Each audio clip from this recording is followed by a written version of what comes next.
Alright, before we get this episode started, after you watch this, if you enjoy it, please remember to subscribe, like, comment, and share. I really appreciate you taking the time to watch this video and my channel. A big thank you to you for that. Now, here's this week's episode. My pursuit of the 50-inch Monster Muskie started back in 1965 as a 12-year-old. Muskie hunting with my dad at his brother's, my Uncle John's lake cabin on Stone Lake, part of the Manitowish chain of lakes in northern Wisconsin. But that desire took hold starting back in the late 1950s, going with my dad to the annual Milwaukee Journal Sentinel Sports Show. I looked forward to that spring ritual all winter long, finally getting to see the muskie mounts. The photos of monster muskie catches.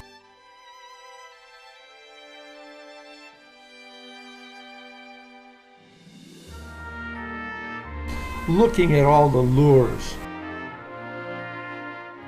Walking around at the show, listening to the muskie hunting stories from the northern Wisconsin, Minnesota, and Canadian resort owners.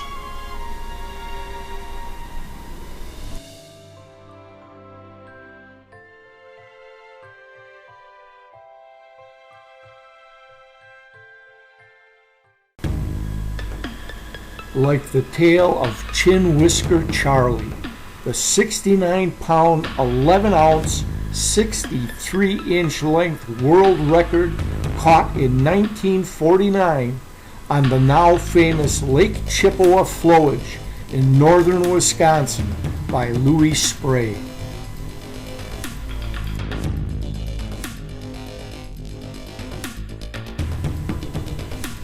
And the famous Leech Lake Muskie Massacre that took place in northern Minnesota during 2 hot and muggy days in 1955, when countless numbers of 40-inch and 50-inch class muskies went on a feeding frenzy. Then you have the story of the 2 o'clock muskie of Moose Lake, Wisconsin, that seemed to strike within 10 minutes of 2 p.m. at lures near Grassy Island. As the story goes, you could set your watch by that muskie. Another such muskie was dubbed the Manitou Monster. Oh, there were other names, such as Old Mossback or Our Lady of the Evening, and many more nicknames too numerous to be mentioned here. And I'd be remiss if I didn't acknowledge the famous lakes of the Canadian Shield, like Lake of the Woods,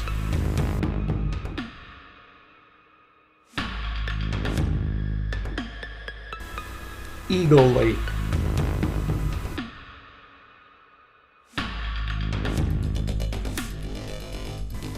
Lake Wabigoon,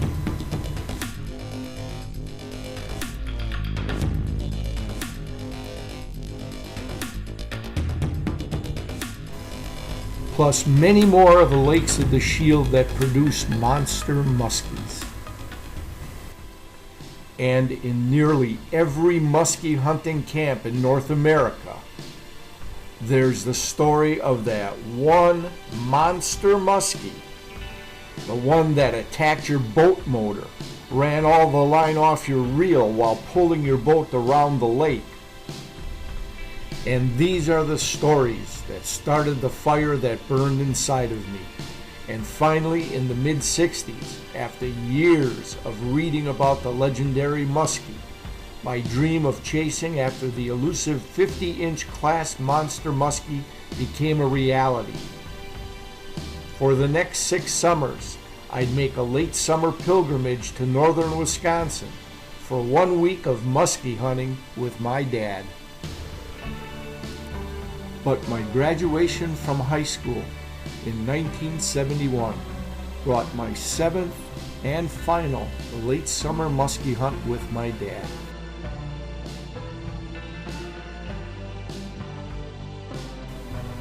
Unfortunately, those 7 years passed without reaching my goal. With college, then a job, and a family on my horizon, my annual muskie hunts became dormant and took a back seat to my new life. But the muskie fever was still smoldering inside me.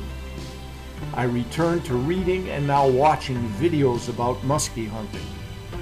I consumed muskie data and info, staying up to date with the latest muskie trends and technological advancements. And finally, starting in the fall of 1995, that smoldering fire became a raging inferno. Our crew of guys would rent cabins each year in northern Wisconsin for a fall muskie hunt. I was back on the quest for the 50-inch monster muskie.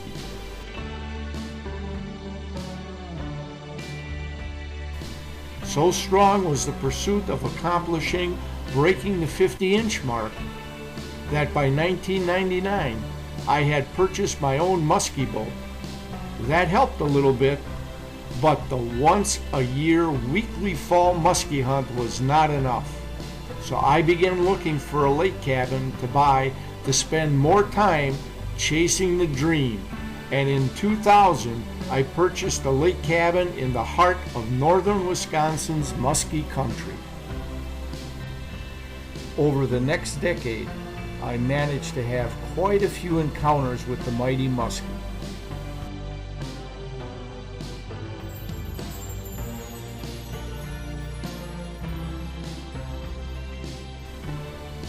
And I caught my share of muskies in all size ranges up to 48 inches in length.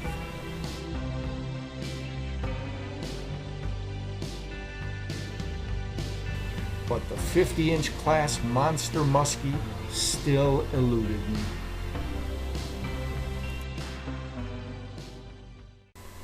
However, a muskie hunt to Canada at the beginning of the summer in June of 2009 would finally bring me face to face with a Leviathan class muskie.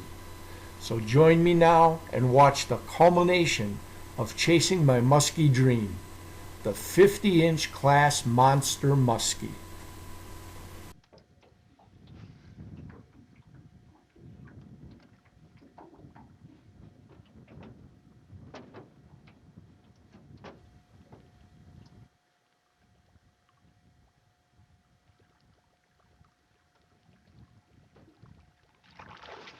Oh, right at the boat. Right at the boat. Strike at the boat. My heart's thumping. Oh, man. I felt just a slight tug. Didn't even get a chance to set the hook and he was off. Woo. After being on the water chasing muskies for only a day and a half, it appears that the Esox, after a strike and miss boat side this morning, had me under constant surveillance as they put out an updated all points bulletin regarding this muskie hunter. Attention all 50-inch class muskie. Be on the lookout for a white male about 5 foot 7 inches tall, approximately 170 pounds, wearing a camel jacket and blue jeans, with a muskie hunter hat. Last seen near 4 o'clock bay. Approach with caution. He is believed to be armed and dangerous.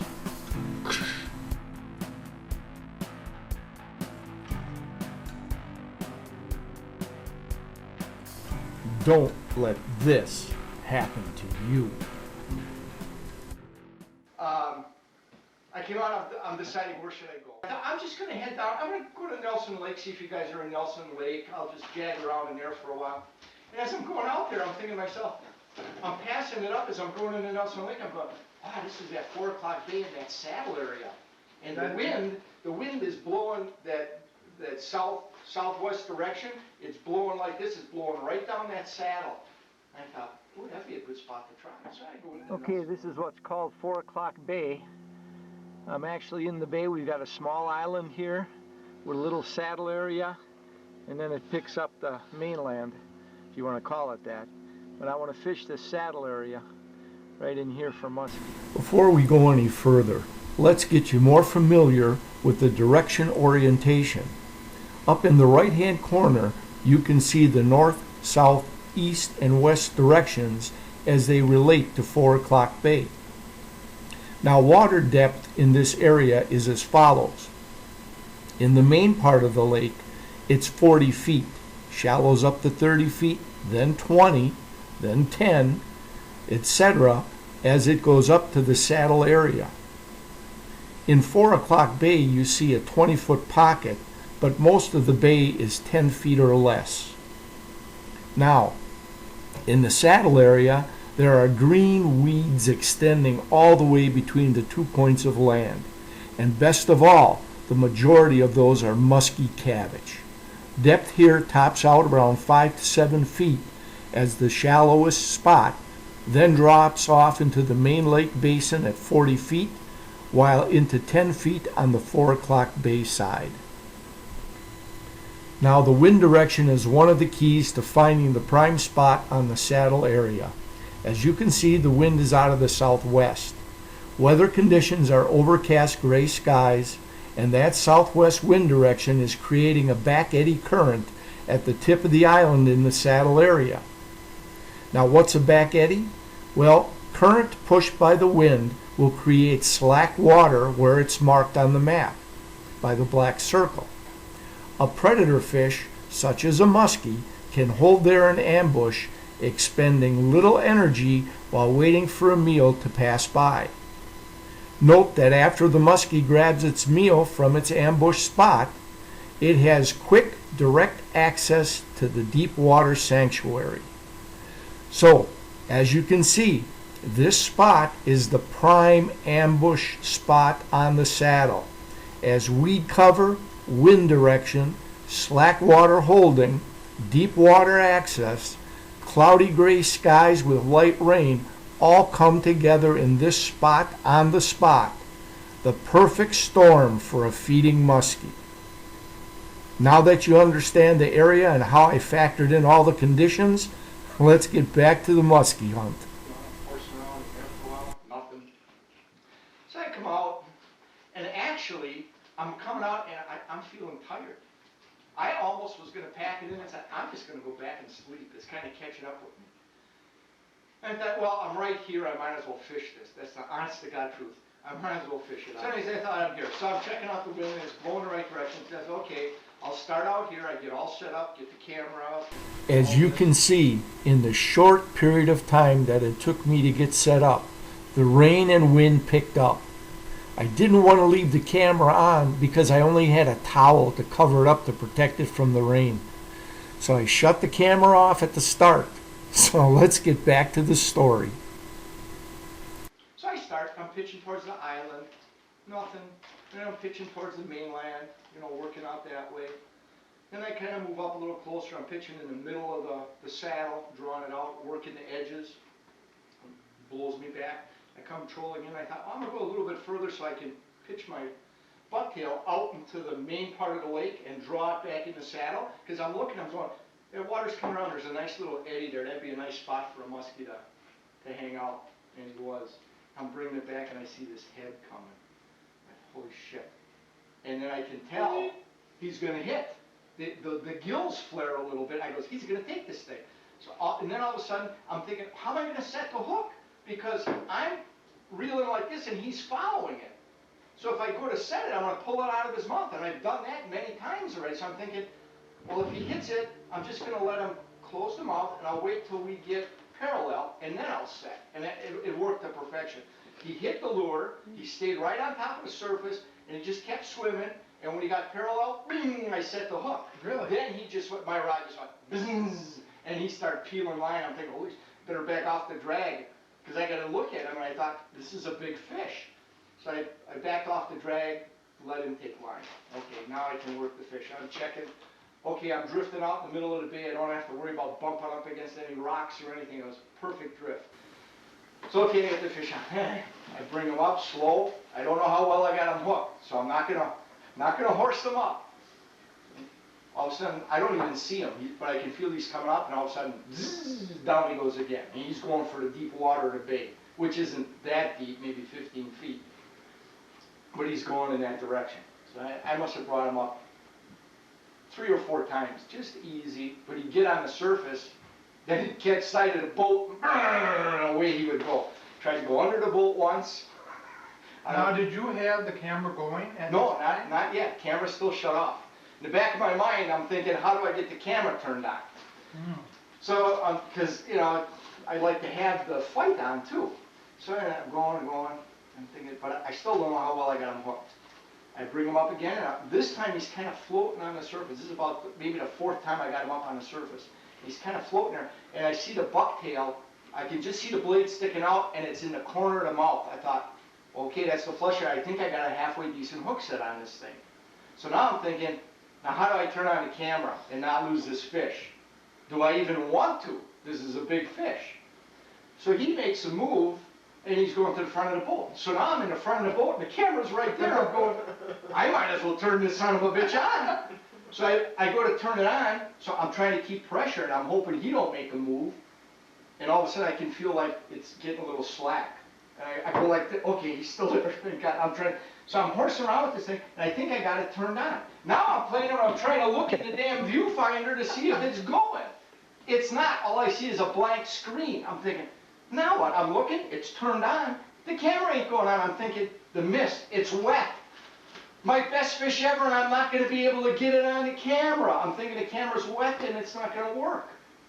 So I shut the thing off. I said, get the thing in the net, worry about the camera later. So then finally, I get him up next to the boat. I take the net, I bring it like this. The minute the bottom of the net hit, because normally I like them facing away from me when I put the net in the water, then I try to turn them, then they don't know it's there. But they see that the minute that net hit the water, bzzz, away he goes. I'm thinking, okay, the net goes down. So then I got him up by the boat. I played him for a while up on top, just back and forth, easy. You just get him kind of used to the situation. So then I got him turned that way. I put the net in there. I turn him around. He makes a move going backwards again. He just bends himself at you, and he's going backwards as I'm starting to net him. I got the front half of the fish in, the tail's out, and he's starting to bump. I'm thinking, I'm going to lose him. I'm just kind of like, with the net underneath him, and he fell in. He's in. I'm thinking, great, I got him. He gives a head shake. Here's the thing's hanging in the net. He shook off. He's in the net. So I didn't even have to pop the lure out of his mouth. When I got him in the net, I can't remember. Now, I think I took the lure out of the net first, so I didn't have to walk with the rod. And I put that aside. Then I took him in the net, and then I horsed around with the camera. And then the camera turned on and was working fine. Okay.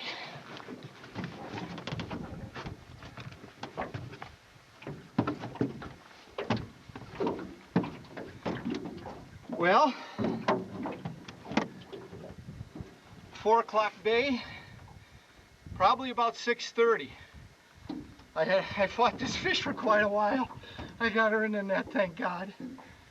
Oh, I tried to turn the camera on while I had the fish on. I had her hooked pretty good. The camera wouldn't start. I thought, oh my God, no. Here I get one of the biggest fish of my life and I can't get the camera going. Got her in the net. She shook off. I didn't have to worry about pulling hooks. She's in the net. This is a big fish. This one is about my biggest. I'm guessing it's going to be in that 48-inch range. I haven't measured her yet, but this one's a lot heavier. So I'm going to try weighing her first.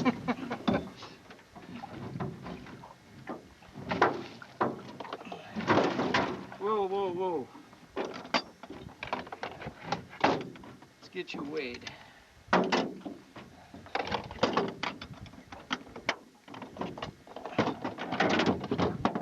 This is what we came for.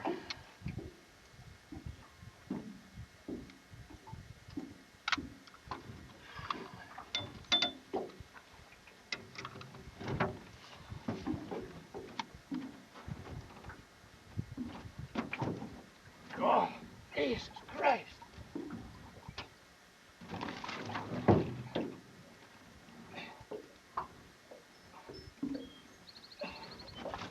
Oh.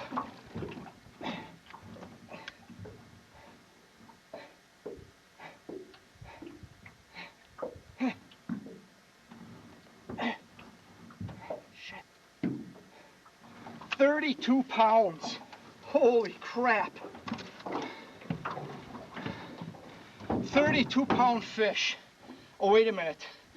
I got 1 pound 4 ounces, so about 31.5 pounds.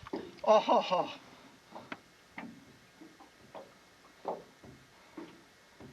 Okay, let's get this put away.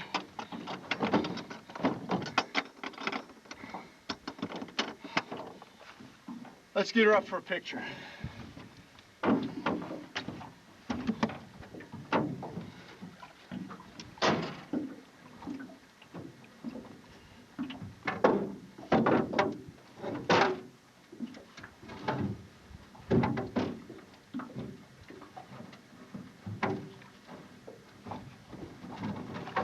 Oh no, don't get out on me.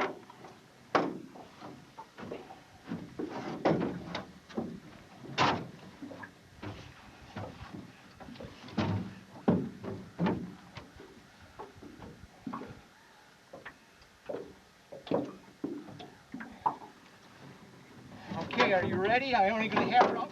Whoa!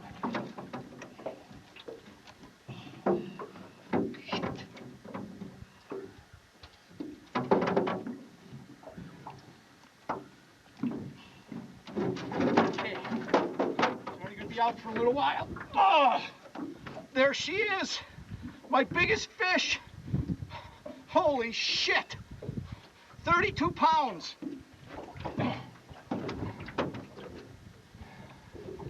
Now let's get a length on her and get her released.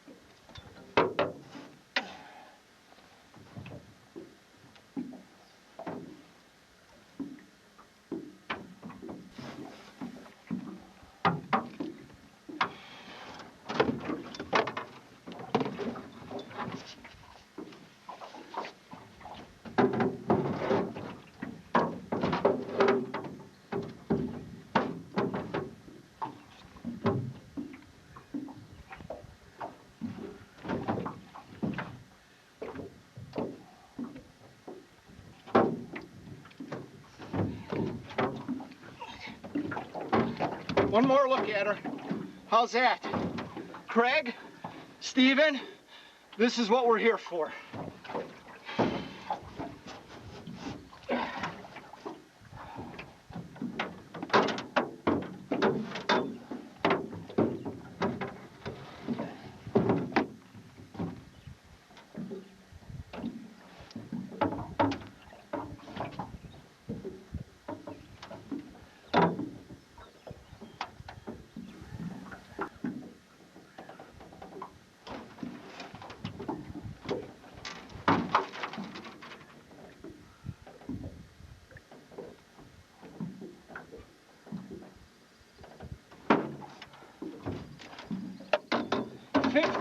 Inches.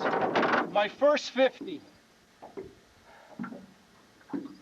Oh.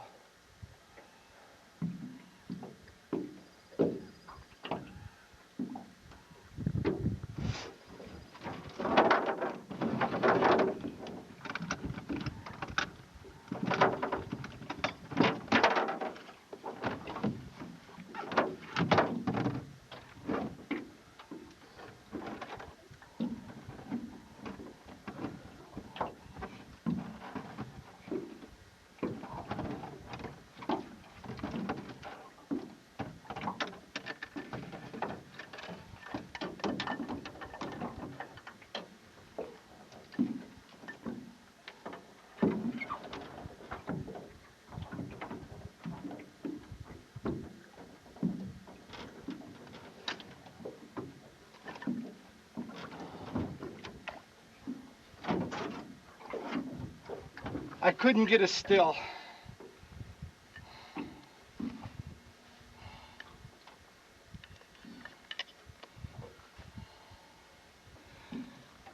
just shaking. 52 inches, 31 pounds.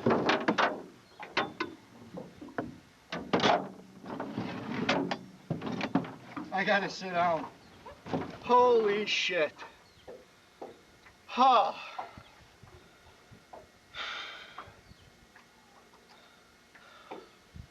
I don't know what to say.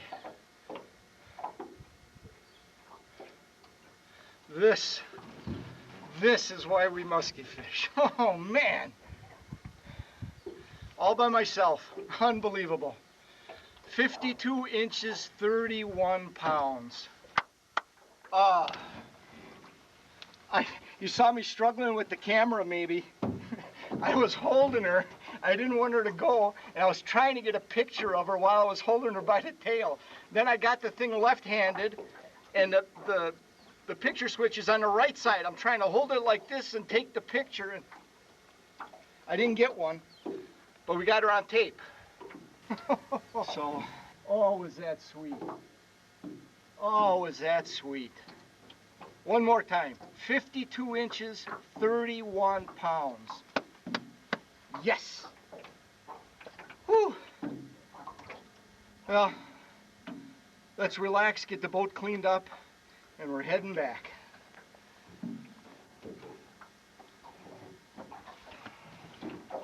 She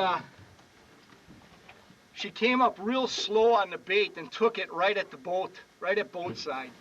And I was casting back in the eddy area off that island back there.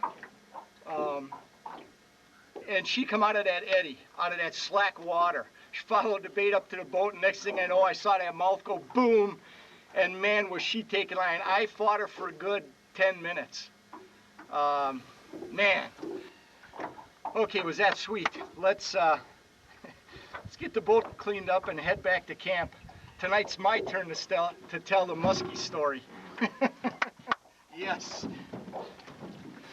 Unbelievable. My personal best. My first Canadian muskie is my first 50, my first over 30, and my best fish ever so far.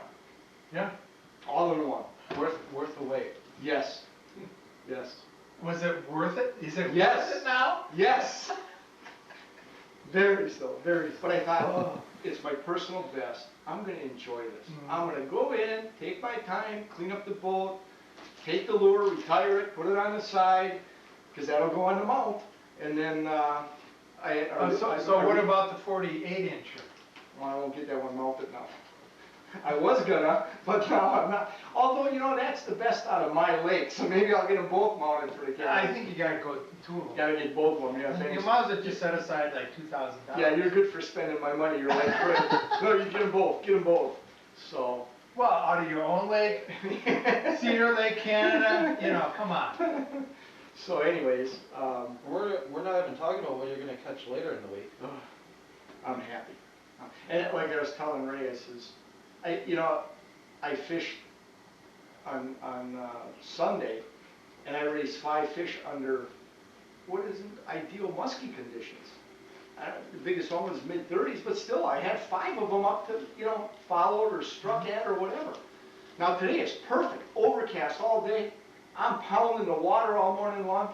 I don't raise a fish till 1 o'clock, just before I come in for lunch when I had that follow off the island. And then I didn't see a fish till he hit. Or she, that's probably a she. Where did it go? This is now retired. That's why it's hanging here. I was dying. I told Ray and Kathy, I'm going to kind of hang it in a conspicuous spot, and I'm not going to say anything till somebody asks me about that bucktail. But that didn't work. With the retired bucktail from my 52-inch muskie still hanging from the cupboard door. Later in the week, some of the crew played the shrinking lure prank on me, telling me later that the lure shrank from the heat because I left it out near the stove. Hey, you get a group of friends on a fishing trip and there's bound to be a few well-enjoyed pranks played for sure.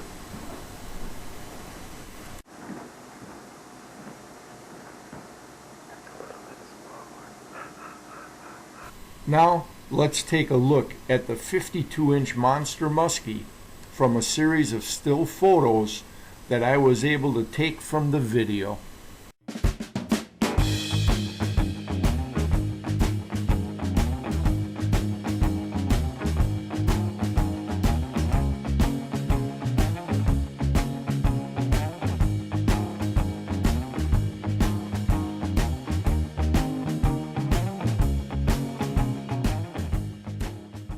Now, one of the resort's traditions is to list your best fish somewhere on the cleaning shack's walls. As near as I could tell from the markings on the walls and ceilings, this tradition started back in the 1960s. And I found my place on a corner wall, and finally my 52-inch muskie becomes immortalized as part of Cedar Point Resort's legends. Hey, be sure to join us on our next video for more Canadian muskie adventures at Cedar Point Resort in the heart of Ontario's Sunset Country. Watch as we catch a 43-inch topwater. Hey, we got one, both sides. Hey, hey, hey. I think we got a muskie. Yes, we do. Ho, ho, ho, ho. Yes, we do. Yes, we do.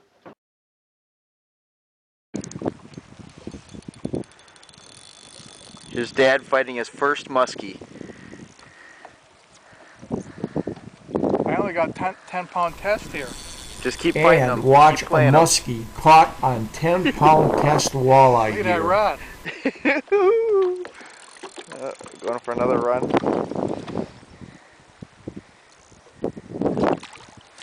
Good 36 inches.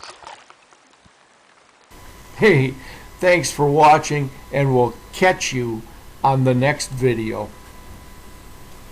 Feel free to comment below, or if you don't want to comment in the public eye, we can also be reached at rapantoutdoors360@gmail.com.